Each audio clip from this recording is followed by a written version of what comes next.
Saya akan pilih dulu pertanyaan-pertanyaannya ya dari saudari-saudari kita.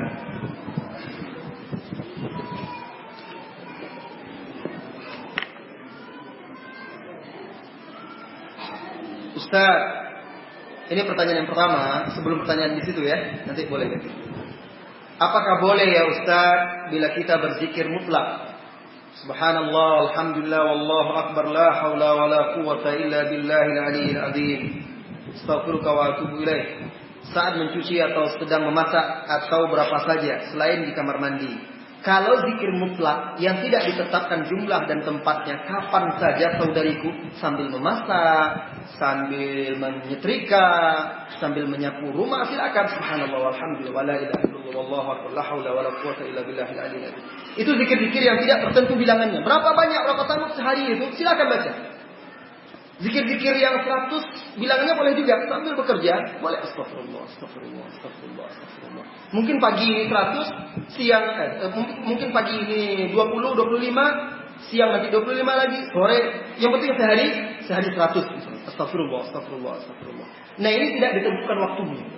Tidak ditetapkan waktunya, boleh sambil berbaring, duduk sambil, yang penting jangan di WC atau di kamar mandi. Yang sudah diterbangkan oleh angin. Pertanyaan berikutnya, Ustaz, ana pernah baca di sebuah buku, katanya hukum potong tangan dilakukan pada zaman Nabi saja. Apabila Nabi tidak ada, maka hukum tersebut tidak boleh dilakukan.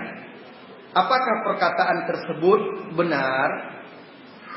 Maka kita kembalikan pertanyaan kepada orang yang mengatakan itu, wahai saudariku. Kalau dia katakan hukum potong tangan itu hanya untuk di zaman Nabi, maka kita tanyakan lagi, apakah hukum mencuri itu tidak boleh juga hanya di zaman Nabi? Di zaman sekarang orang boleh mencuri? Karena mencuri itu hukum Allah.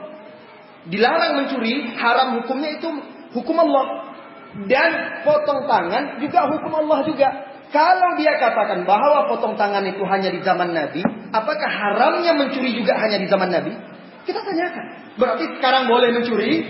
Kalau dia katakan, oh tidak Ustaz, kalau mencuri di zaman Nabi tidak boleh, di zaman sekarang juga tidak boleh. Apa bedanya? Perbuatannya sama. Kenapa hukumannya dibeda-bedakan? Nah, ini jelaslah itu perkataan orang-orang liberal, perkataan orang-orang kafir, perkataan orang-orang sekuler yang ingin menjauhkan umat dari hukum Allah Subhanahu wa taala. Al-Qur'an diturunkan oleh Allah itu rahmatan lil alamin. Rasulullah diutus untuk seluruh umat sampai hari kiamat. Maka ajarannya, syariatnya, Al-Quran kapanpun, dimanapun sampai hari kiamat, itu adalah yang terbaik dan yang wajib diterapkan oleh umat manusia. Ada pertanyaan? Silakan. Waalaikumsalam warahmatullahi wabarakatuh.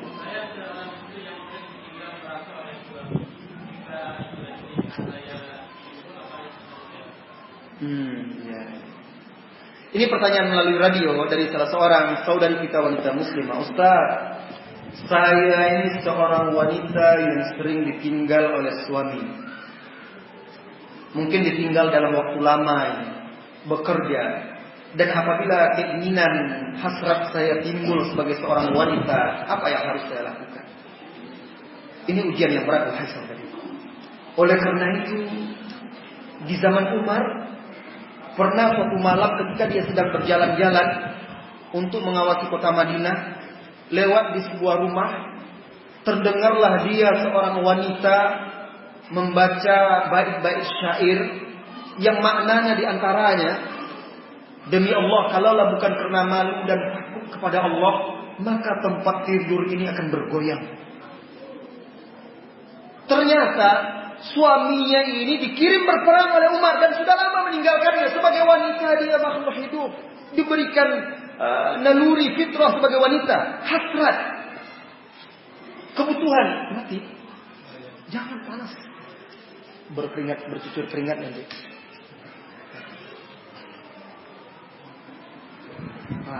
sendiri. Nah, pulanglah segera Umar. Lalu dia tanya kepada putrinya Hafsah, berapa lama biasanya wanita itu bisa tahan untuk berpisah dengan suaminya. Lalu dijelaskan oleh putrinya 4 atau 6 bulan wanita itu bisa tahan. Sejak itulah Umar menggilir prajuritnya, tidak boleh lebih dari 6 bulan meninggalkan keluarga dan istri mereka. Untuk apa? Menjaga iffah istri mereka, kesucian istri mereka. Tetapi saya nasihatkan kepada suami dari saudari kita ini, jika dia mendengar, janganlah biarkan istri Anda ditinggal lama-lama seperti itu. Sempatkan untuk menjenguknya, walaupun Anda bekerja mencari nafkah untuk dia. Tetapi hidup di zaman sekarang bukan seperti di zaman sahabat. Di zaman sekarang fitnahnya banyak. Di sekeliling dia laki-laki yang hatinya berpenyakit itu banyak. Jangan biarkan istri Anda itu berada di atas jurang. Iman manusia lemah, sementara syaitan tidak pernah berhenti untuk mengintai. Maka pulanglah untuk menjenguk istri Anda, menjaga iffah. Untuk Anda wahai saudariku sebagai seorang istri, jika memang itu yang saat ini Allah takdirkan untuk Anda, bahwa suami Anda bekerja menjauh, ketika hasrat itu datang, keinginan itu menggebu-gebu, maka perbanyaklah ibadah kepada Allah. Itu saatnya Anda mendekatkan diri kepada Allah. Bersyukur. Kalau dahulu Anda berkhalwat dengan suami Anda, sekarang berkhalwat dengan Allah. Banyak salat malam, banyak puasa sunat, hafalkan Al-Quran, sibukkan diri dengan amal ibadah. Jangan sering-sering keluar rumah. Kalau Anda sering keluar rumah, orang tahu suami Anda tidak ada, syaitan itu banyak menggoda. Jangan keluar rumah kecuali memang perlu dan dibutuhkan. Untuk kebutuhan Anda, mengurus anak-anak Anda, banyak ibadah, banyak puasa, berlindung kepada Allah, memohon diteguhkan hati dan dijauhkan dari segala fitnah. Mudah-mudahan Allah menjaga Anda.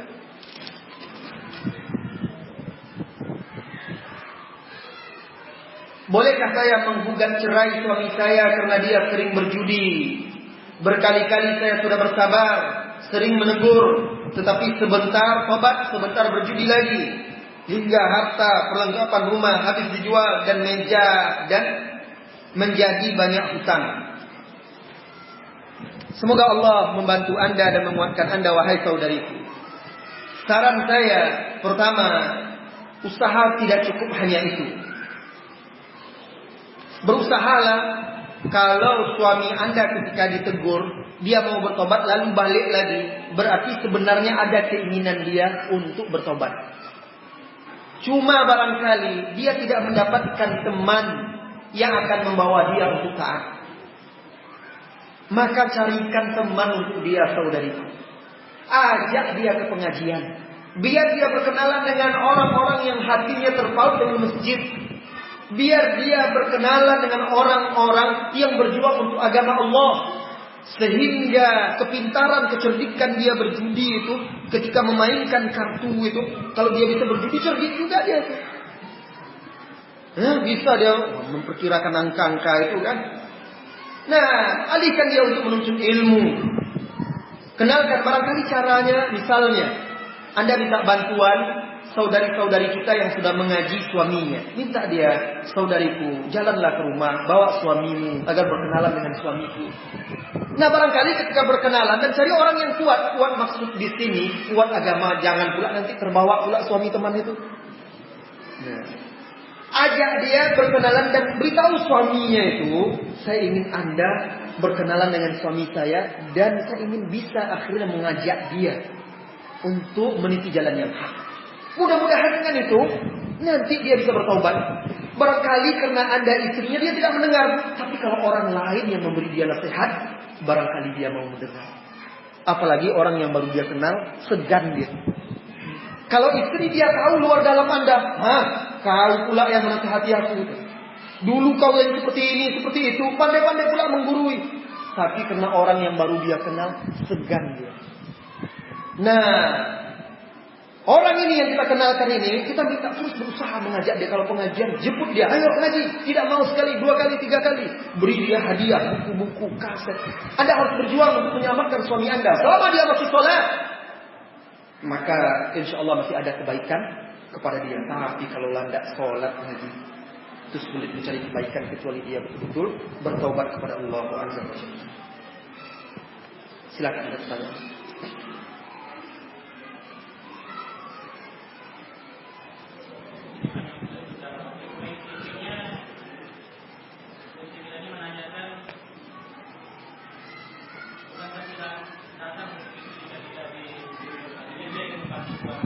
Iya. Iya. Jadi seorang saudari kita bertanya, dia ingin membantu suaminya mencari rezeki, dan dia mengatakan bukankah rezeki itu tidak datang kalau tidak kita cari, kalau hanya duduk di rumah tidak dapat, dan dia ingin membantu suami.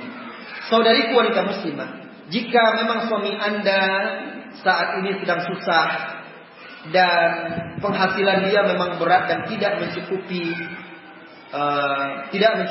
kebutuhan rumah tangga Anda dan membiayai sekolah anak-anak Anda boleh membantu dia bekerja dengan syarat. Pertama, suami mengizinkan. Yang kedua, Anda keluar bekerja terjaga dari fitnah dan Anda bisa menjaga agama Anda, kesucian diri Anda. Ketiga, bekerja bukan di tempat-tempat yang membuat Anda jatuh dalam kemungkaran. Ikhtilaf, campur baur. Kalau pasar itu memang tempatnya ikhtilaf, tidak mungkin dipisahkan, susah. Tapi misalnya sebagian orang bekerja di kantor, yang di dalam ruangan, yang sebenarnya dia bisa bekerja di tempat yang lain. Nah, dan syarat-syarat itu harus terpenuhi. Kalau terpenuhi, silakan. Mudah-mudahan niat yang baik itu dianugerahi dan diberkahi oleh Allah Azza wa Jalla karena Anda ingin membantu suami Anda yang susah.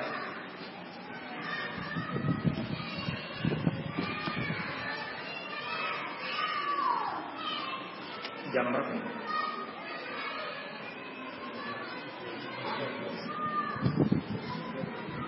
Bagaimana hukum doa anak solehah? Amalannya apakah sampai kepada orang tuanya sedangkan anak soleh ini dahulu belum diakikahi oleh orang tuanya? Jazakallahu khairan wa anti jazakillah. Anak yang belum diakikahi insyaallah sampai doa anak tersebut kepada orang tua. Cuma sebagian ulama mengatakan anaknya ini tergadaikan. Maksudnya di akhirat tidak bisa memberikan syafaat untuk orang tuanya sampai dia diakikahkan. Allahu a'lam bishawab.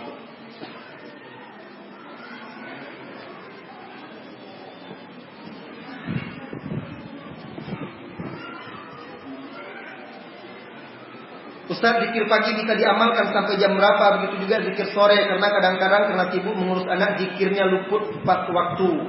Zikir pagi mulai dari ba'da salat subhi, setelah salat subuh sampai terbit matahari. Zikir petang itu dibaca min ba'dil asri, setelah salat asar sampai terbenam matahari. Jadi waktunya panjang, saudariku wanita muslimah.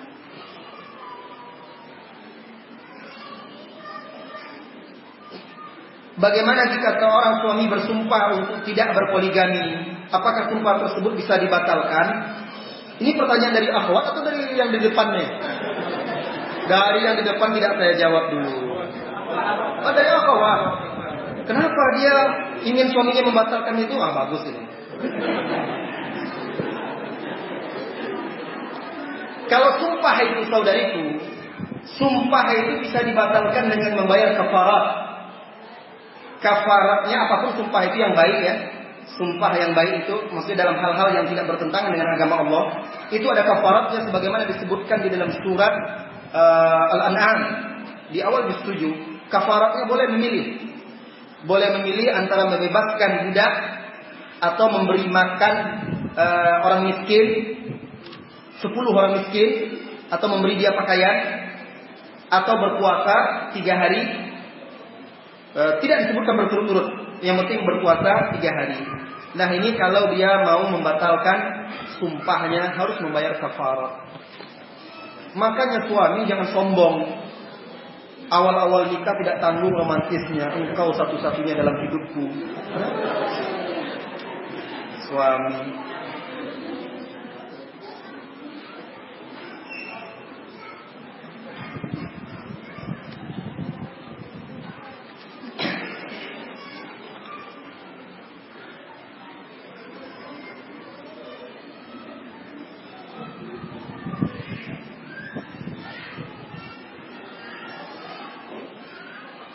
Afwan, sebelumnya saya ingin bertanya, bagaimana hukumnya membuat cerita karangan? Apakah berdosa jika kita membaca cerita bohong seperti novel? Masyarakat kita, generasi muda kita dihidupkan dengan cerita-cerita bohong. Dan ini menyedihkan. Cerita bohong tidak akan pernah membangun. Cerita yang benar saja dari Al-Quran, dari hadis, dari kisah-kisah nyata salafus saleh, kadang-kadang tidak membuat orang berubah. Apalagi cerita bohong. Orang yang tidak bisa mengambil pelajaran dari kitabullah tidak akan bisa mengambil ibrah dari yang lain. Jangan biasakan. Novel itu karena dia bohong, dia khayalan. Tidak akan pernah bisa dibuktikan dalam hidup nyata. Berbeda dengan kehidupan salafus saleh. Mereka orang yang sudah mengukir sejarah, membuktikan hidup mereka itu bisa bermanfaat. Itu yang harus dibaca. Itu yang harus dipelajari. Kehidupan yang bisa membakar semangat kita untuk senantiasa maju dan melangkah di jalan Allah Subhanahu wa taala. Ingat, Rasulullah sallallahu alaihi wasallam marah dan melarang seseorang itu membuat seseorang itu tertawa dengan berbohong. Membuat cerita-cerita bohong biar orang senang, tertawa. Nah, novel itu kalau bohong-bohong itu sama saja mendustai dan membohongi orang lain. Bagaimana hukum Facebook jika kita gunakan untuk berdakwah? Ya bisa saja kalau memang besar manfaatnya. Kalau memang besar manfaatnya. Tetapi saudariku, kalau wanita muslimah saya perhatikan di Facebook itu tidak ada yang lebih baik bagi dia daripada kalau berdakwah. Banyak orang yang mau didakwahi di alam nyata ini. Banyak orang yang mau didakwahi di alam nyata ini daripada berdakwah di Facebook itu. Biarkanlah orang-orang yang berilmu kalau memang mau membuat tulisan, biarkan mereka membuat tulisan di situ. Banyak saya lihat terjadi kesalahan-kesalahan dari para kaum muslimat yang akhirnya nukil sana sini, copy sana sini dan dibuatkan di statusnya. Akhirnya terjadi kesalahan. Terkadang mereka berkomunikasi, pria dan wanita memberikan komentar, bersendah gurau. Pernah saya menegur mereka itu, siapa guru kalian? Kalian mengaku salafi seperti ini. Oh kan ini kan cuma ikon-ikon aja Ustaz tersenyum, buat senyum kepada laki-laki. Bagaimana kalau seandainya Anda tersenyum kepada laki-laki betulan? Apakah Anda mau suami Anda tahu seperti itu? Nah jadi saudariku wanita muslimah, kalau tidak ada maslahatnya, jika Anda tidak pandai berenang, jangan bermain di lautan. Anda akan terseret gelombang. Kalau Anda tidak punya ilmu dan kekuatan iman, tidak ada gunanya Anda di sana. Jangan menceburkan diri ke dalam dunia itu. Hiduplah dengan realistis di dunia nyata. Ustaz, di mana seorang wanita boleh mengenakan cincin?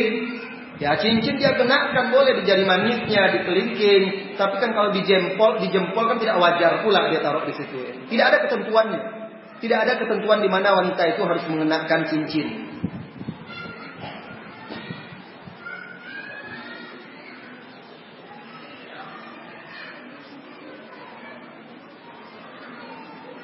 Ini ada orang di dunia, ada banyak masalah di dunia.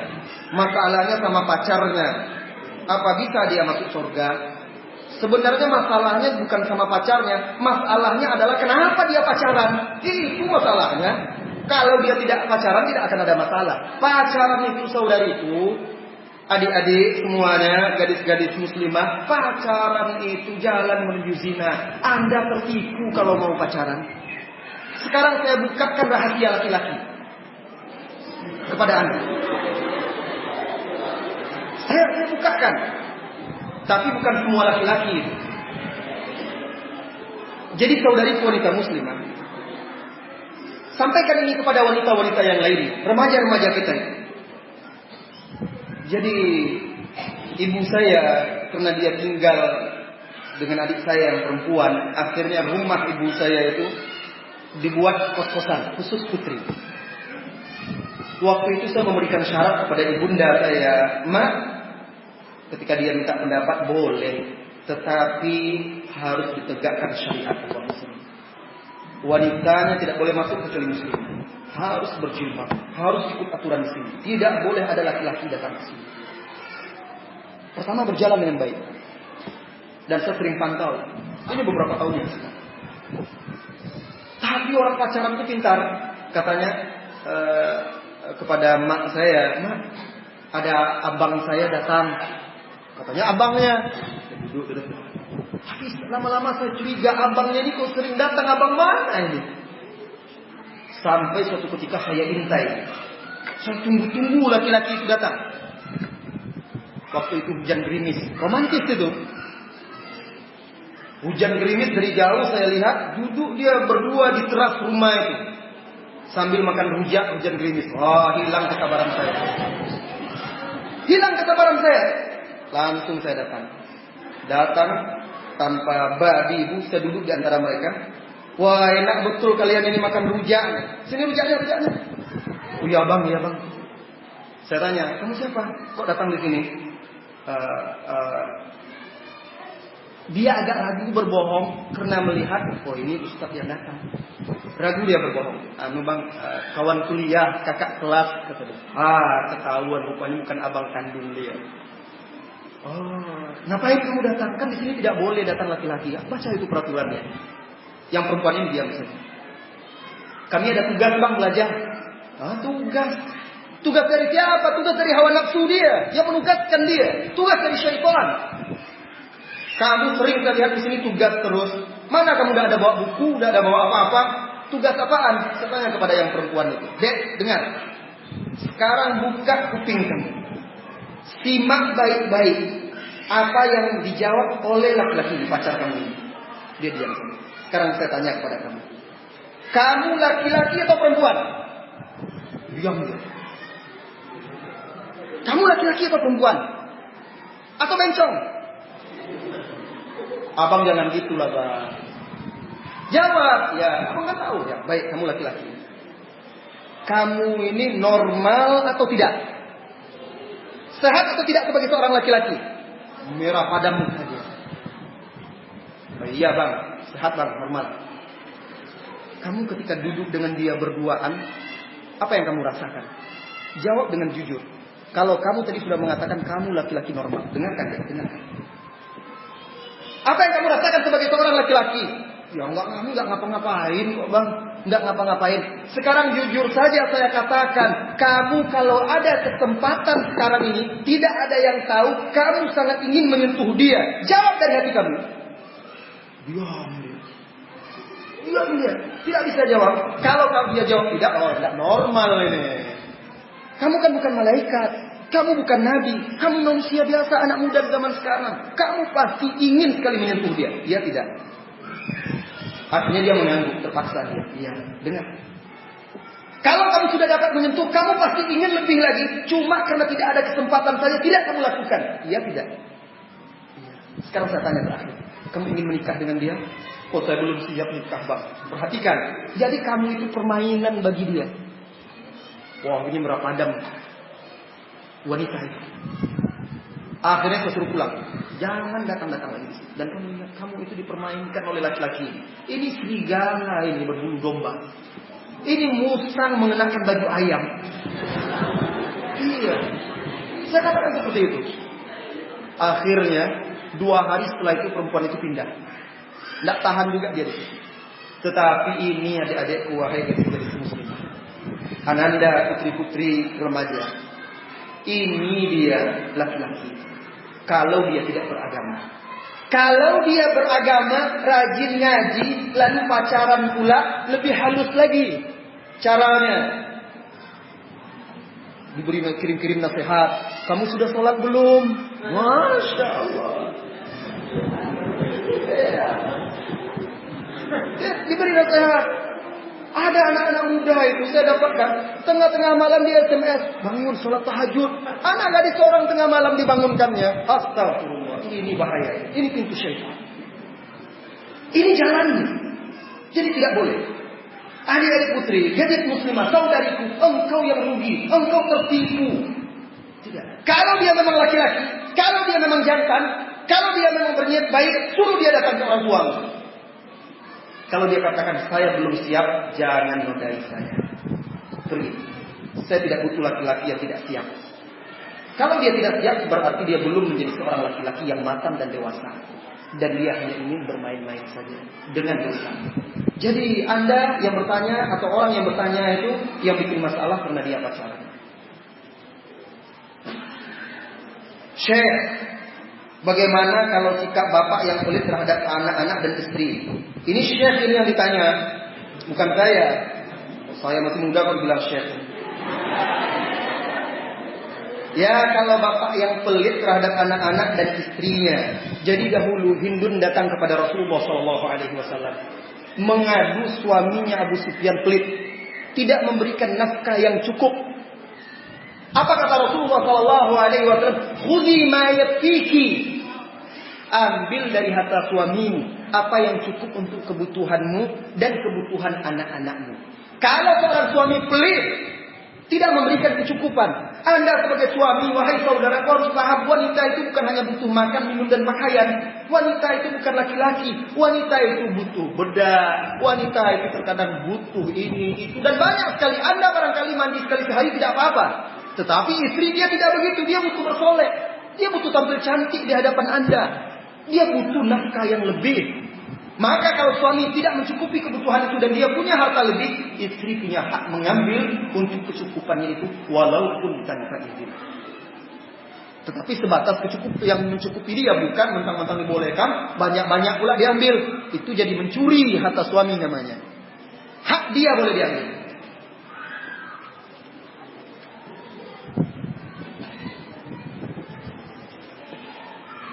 Ini tidak cukup waktu ini, banyak pertanyaannya. Ada pertanyaan lagi? Silakan. Satu lagi ya.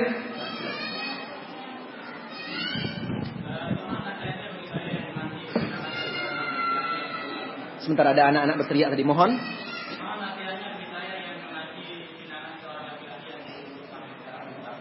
Menanti pinangan. Mohon nasihat dan sarannya bagi saya yang sekarang menanti pinangan laki-laki yang tak kunjung datang.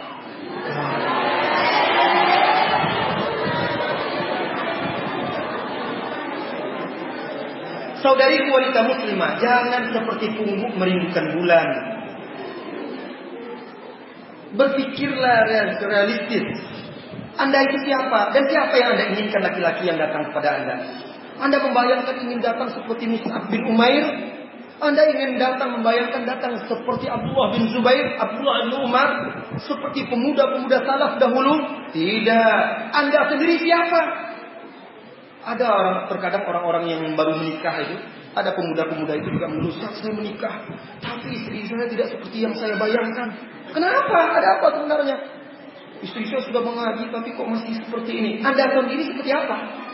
Allah akan berikan jodoh yang sesuai dengan seseorang itu. Kita harus sadar. Boleh saya ingin suami yang hafal Al-Quran, boleh. Saya ingin suami yang hafal hadis, boleh. Saya ingin suami yang begini, boleh. Tetapi Anda juga harus berusaha memperbaiki diri Anda menjadi seorang wanita yang solihah agar dianugerahkan oleh Allah suami yang soleh.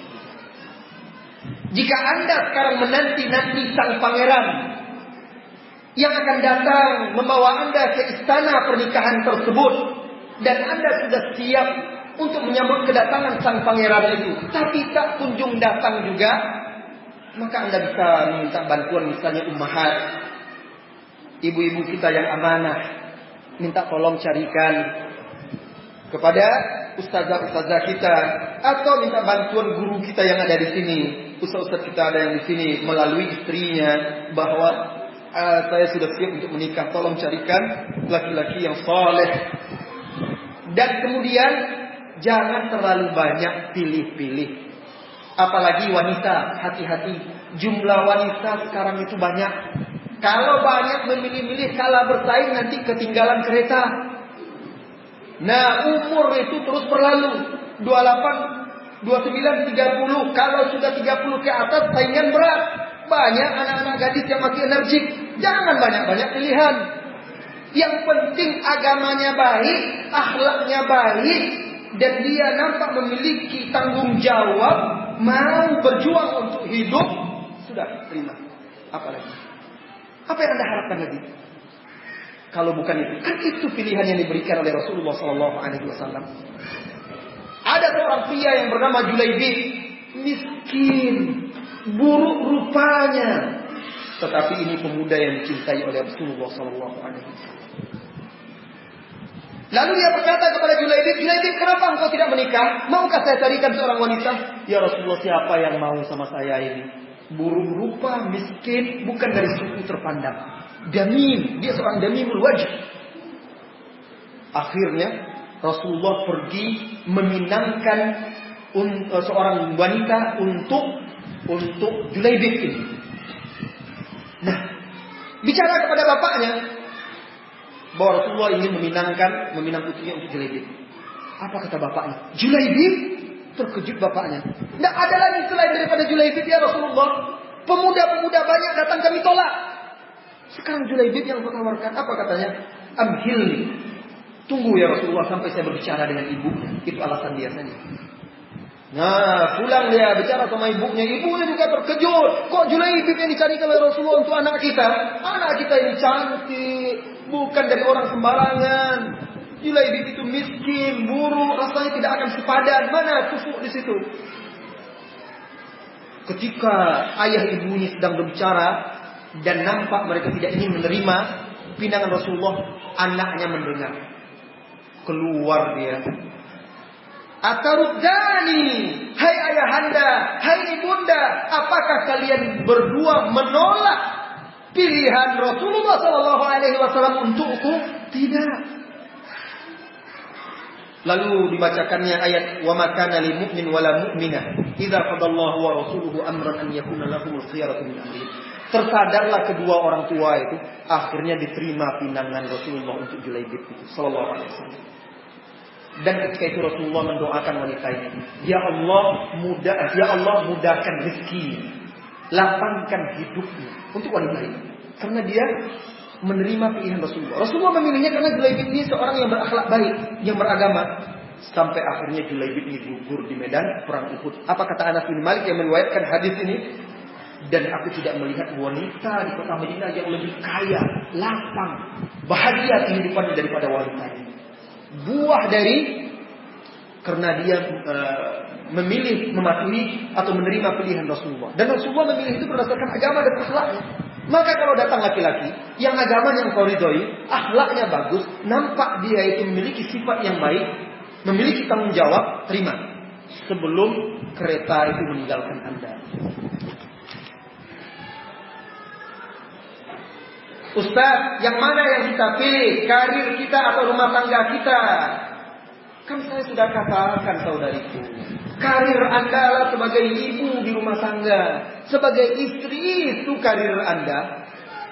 Kalau memang Anda dibutuhkan untuk mengajar anak-anak kita di sekolah, wanita muslimah, kalau tenaga Anda memang dibutuhkan sebagai seorang bidan, sebagai seorang dokter, silakan Anda punya kemampuan, silakan untuk itu dengan syarat tadi, diizinkan oleh suami, terjaga hukum-hukum syar'i dan tidak ada kemungkaran-kemungkaran di sana. Silahkan, itu tidak ada masalah.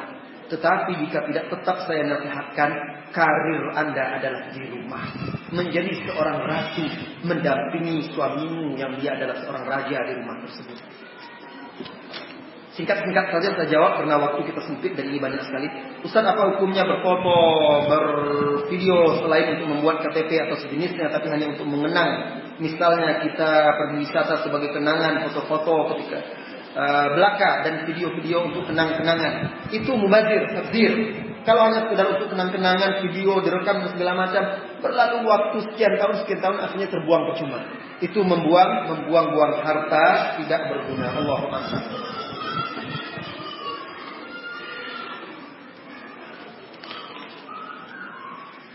Kita bagaimana caranya? Ini yang terakhir ya. Sudah habis, tidak ada lagi. Sudah hampir jam 12. Ustaz, bagaimana caranya agar kita bisa selalu sabar karena selalu saja ada hal-hal yang memancing emosi? Saudariku, Anda katakan di sini ada hal-hal yang memancing emosi. Tahukah Anda bagaimana orang memancing ikan? Kalau orang memancing itu kan ada umpannya. Maka kalau bila ada umpan yang membuat Anda terpancing, jangan makan umpan itu. Bagaimana? Ya ada sebab Anda menjadi emosi. Hindari sebab-sebab itu. Kalau Anda sedang emosi, berarti umpan itu sedang dilemparkan, kail itu kepada Anda. Dilemparkan umpannya. Anda sedang emosi, berdiri, duduk. Segera duduk. Kalau duduk masih saja emosi, berbaring. Oh kok gitu Ustaz? Iya. Abu Dzar pernah waktu itu dia sedang di sumur mengambil air di telaga. Ada orang yang sengaja usil menarik rambut dia, kepala dia. Tiba-tiba sahabat Abu Dzar radhiyallahu anhu duduk. Heran orang itu. Wahai sahabat Rasulullah, kenapa engkau langsung duduk? Abu Dzar ini terkenal cepat naik emosi. Cepat pemarah Abu Dzar ini. Lalu dia katakan, Rasulullah SAW mengajarkan saya apabila sedang marah, segera duduk. Nah ini dijelaskan oleh Ibnu Qayyim al-Jauziyah hikmahnya. Kenapa? Karena asal penciptaan manusia itu adalah tanah. Sedangkan kemarahan itu membuat manusia sombong, angkuh, dan merasa dirinya tinggi. Semakin dia dekat kepada asal penciptaan dia, semakin dia bisa meredam marah. Orang kalau dia berdiri, marah, apa saja bisa terjadi. Tangan melayang, piring terbang, tangan kaki semuanya. Tapi kalau duduk berbaring kan susah.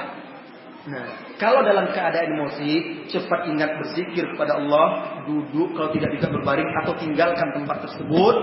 Tinggalkan tempat tersebut dan jangan ladeni, jangan terpancing dengan umpan-umpan tersebut. Dan kesabaran itu berat, tetapi manis nanti akibatnya. Baiklah saudari wanita muslimah, ingin rasanya saya menjawab semua pertanyaan-pertanyaan ini karena banyak sekali, tetapi waktu kita tidak panjang. Mudah-mudahan pertemuan yang singkat ini memberikan manfaat untuk diri saya, untuk wanita muslimah, saudari semuanya, sehingga kita semua bisa menjadi hamba-hamba Allah yang bertakwa dan bisa menegakkan agama Allah di negeri kita ini. Sampai di sini pertemuan kita. Selamat berjuang wahai saudariku, tetaplah tegak di atas agama Allah, dampingi suamimu dalam beribadah, dalam mengamalkan Islam, dampingi anak-anakmu, dan teruslah menjadi orang-orang yang melahirkan para ulama-ulama dan tokoh serta pejuang Islam. Amin ya rabbal alamin. Wa sallallahu wasallam ala nabiyyina Muhammad walhamdulillahi rabbil alamin. Subhanakallahumma wa bihamdika asyhadu an la ilaha illa anta astaghfiruka wa atubu ilaik. Assalamu alaikum warahmatullahi wabarakatuh.